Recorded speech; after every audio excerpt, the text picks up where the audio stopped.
Greeting to our lecturer, Dr. Chandra Katam, son of Ebenezer. Today, my partner and I will be presenting the forum titled Exploring Effective Assessment Methods Beyond Written Tests. My partner for today is Lindsay Delin Anapiki and me, Nur Shafika Shazwanita binti Abdul Rahim. So let us begin the forum. Greeting to all the audience that are here today. I'll be the moderator for this forum today. The title for our forum today is Exploring Effective Assessment Methods Beyond Written Tests. The panel for today is Ms. Lindsay Delin Anapiki, all the way from Sarawak, and our second panel for today is Ms. Nur Shafika Shazwanita binti Abdul Rahim, all the way from Sabah. Hello, Ms. Lindsay Delin Anapiki. Can you introduce a little bit about yourself?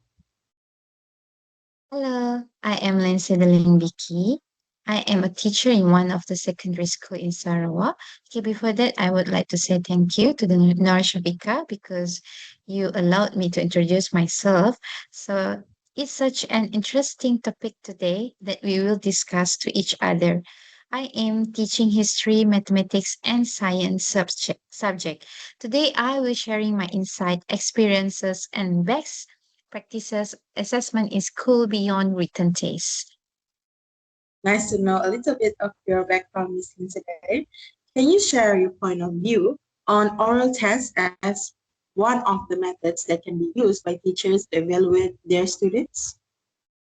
Okay, thank you, Ms. Shafika. For the history subject, I use oral assessment as part of student evaluations, particularly okay, for project presentations and debates. It helped me assess not just what they know, how they articulate their ideas. Okay, for further information, I often have students research a historical figure or event and then present their findings orally to the class. I ask open-ended questions during their presentation to encourage critical thinking. So it also allows me to assess their communication skills and how well they understand the topic beyond memorizations. I find it helps students express their ideas more clearly and foster a deeper understanding of the materials. Well, that Thank is you. good to know, Ms. Lindsay Delin, but what is your point of view on observational assessment and practical assessment? Okay, meanwhile, the observational assessment, I am particularly interested in observational assessment. I think it's fascinating how teachers can assess student learning through real-time behaviors, problem-solving skills, and engagement with the material. For example, we can assess a student's ability to communicate effectively, collaborate with others, and solve problems in real time. It's like seeing how they would prefer in a real life scenario. In my science classes, I have students conduct experiments where they must design the procedure, carry out the steps, and analyze the result.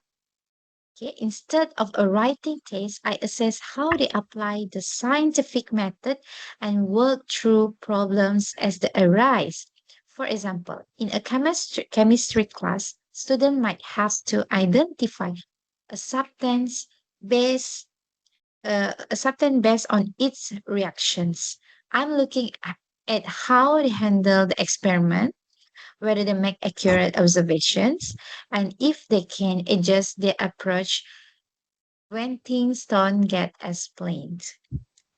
So next, we will move to the practical assessment. In my opinion, practical assessment also can be the best assessment to assess. Based on my experience, practical assessment help the student to be more active and critical thinking during their practical tasks. For example, in mathematics subject, I teach students on how to be solve real world problems, such as calculating the area of land or designing a budget for a small project. It's interesting to see how they apply mathematical concepts to solve practical issues. This kind of assessment helps students connect theory to real life applications, making learning more relevant and engaging. I believe give more practical tasks help them to create a solution for a problem in this world. I believe it's clear that oral, observational, and practical assessments have a great potential to enrich the learning experience for secondary school students by using these assessment, okay, or this method thoughtfully, we can create a more dynamic and holistic approach to evaluating students' progress. So, thank you, Miss Shafika. Well, thank you, Miss Lindsay Delin, for the Okay. good insight. Well, there is good insight, not only written exam that student can be evaluated, but there is also a few methods that can help both teachers and students.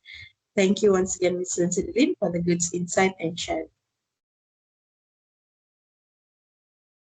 Now, moving on to our next panels, Miss Nur Shafika. Hello, Miss Shafiq. Glad to have you as one of our panel for today. Before you start sharing on your insight, we would love to hear a little bit of your background. You may Thank start you, right Ms. now. Lindsay. Thank you, Ms. Lindsay Dilip. Hello and greeting to all of you. My name is Nur Shafika Shazada binti Abdul Rahim. I am a teacher in one of the secondary school in Sabah. I am teaching in science, history, and art. Hope that today's sharing will be an insightful to all of us. Okay, thank you for introducing yourself to us today, Miss Shafika. Today's topic is about exploring effective assessment methods beyond written tests. What is your opinion on this topic, Miss Shafika? Thank you for the question just now. As education continues to evolve, educators are recognizing that traditional written exam often fail to capture the full spectrum of students' capabilities. While written assessment measures certain cognitive skills, they do not fully encompass the diverse way in which students learn and demonstrate understanding. Exploring alternative assessment methods such as fieldwork, projects, and portfolios offers a more holistic approach to evaluating student learning outcomes. Would you elaborate more on fieldwork, projects, and portfolios, Miss Shafika? Yes, Ms. Lindsay Delin.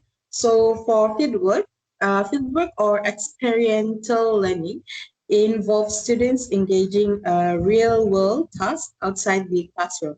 It allows students to apply theoretical knowledge to practical situations, which enhance their learning experience. And fieldwork assessments can take many forms, such as community-based project, environmental study, and workplace internship. The key benefits of field work as an assessment method include the real world relevance, where students are tasked with solving real world problems, which give them the opportunity to apply classroom knowledge in meaningful ways, and skill development, where students develop practical skills such as teamwork, problem solving, and communications, which are more often difficult to assess through traditional written tests. And students can also increase their engagement, where fieldwork often results in higher student engagement and motivation as the tasks are directly linked to their interests and potential careers. And it also an holistic assessment where teacher can assess not just cognitive knowledge, but also critical thinking, creativity, and personal skill. For example, when in a science class, students could work on an environmental studies, collecting data on local ecosystem and presenting their findings, rather than simply answering the theoretical questions on a test.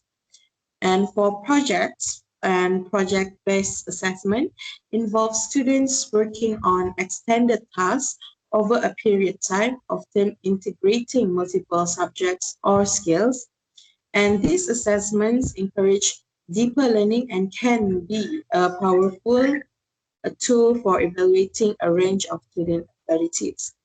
The key advantages for this project-based assessment includes the creativity and innovation, where projects often require students to think creatively and develop solutions that go beyond rote memorizations. And collaboration, where many projects are done in groups, which allow teachers to assess how well students collaborate and apply knowledge in novel situations. And time management and organizations. And long-term projects require students to manage their time effectively and important life skills that can be assessed throughout the project process. Like example, in my history class, students could create a multimedia project on a specific historical event, integrating research, analysis, creative presentation. And this project would allow for assessment of their research skills, creativity, and understanding of the historical context. And the third one is portfolios, where portfolios are collection of students' work that demonstrate their learning progress and achievements over time. And portfolios offer a comprehensive view of students' development, allowing for reflection on their strengths and areas for improvement. Benefits of these portfolios, for example, is comprehensive overview, where portfolios collect a variety of student work, offering a fuller picture of their learning journey rather than just a snapshot from a single test. And reflection on self-assessments, where students are often encouraged to reflect on their work and assess their own progress, promoting metacognitive skills, and they can track the growth. Teachers can track the students' growth and development over time by reviewing their portfolios, identifying trends, and offering personalized feedback. And this also where personalized learning portfolios can showcase individual learning path, allowing students to demonstrate their unique strengths and talents. So, for example, in a language art class, the student might compile a portfolio as essay, creative writing pieces, and reflective journals over a semester, providing evidence of their improvement in writing and critical thinking and self-expression. So for me, the best practice for implementing this assessment is to maximize the effectiveness of this alternative assessment method. Educators can incorporate the best practice such as their clear rubrics. When evaluating project, fieldworks, and or portfolios, it is important to have clear criteria that outline expectations for students. This transparency also helps students to understand what is expected and enables fair and consistent grading.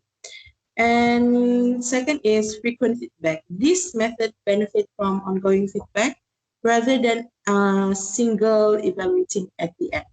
Teachers should provide a formative feedback throughout the process to guide the students' learning and improvement. And also, it is scaffolding for students, breaking larger projects and fieldwork into manageable parts with smaller deadlines ensures that students don't become overwhelmed, and it allows for a better tracking of progress. So the shift towards alternative assessments such as fieldwork, projects, and portfolios offers several advantages over traditional written exams.